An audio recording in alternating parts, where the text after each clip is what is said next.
போதை பழக்கத்திற்கு எதிரான உறுதிமொழி. போதை பழக்கத்தால் ஏற்படும் தீய விளைவுகளை நான் முழுமையாக அறிவேன். நான் போதை பழக்கத்திற்கு ஆளாக மாட்டேன்.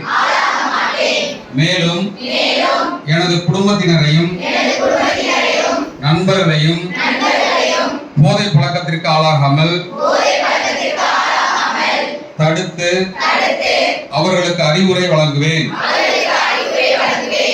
போதை பழக்கத்திற்குள்ளானவர்களை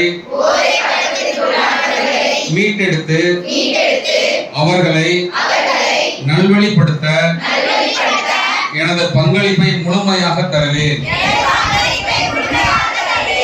போதைப் பொருட்களின் உற்பத்தி, நுகர்வு, பயன்பாடு ஆகியவற்றுக்கு எதிரான தடுப்பு நடவடிக்கைகளின் மூலம் போதைப் பொருட்களை தமிழ்நாட்டில் வேறறுக்க அரசுக்கு துணை நிற்பேன். மாநிலத்தின் வளர்ச்சிக்கும் மக்களின் நல்வாழ்விற்கும் நான் அர்ப்பணிப்புடன் பணியாற்றுவேன் என்று உளமாற உறுதி கூறுகிறேன். நன்றி, வணக்கம்.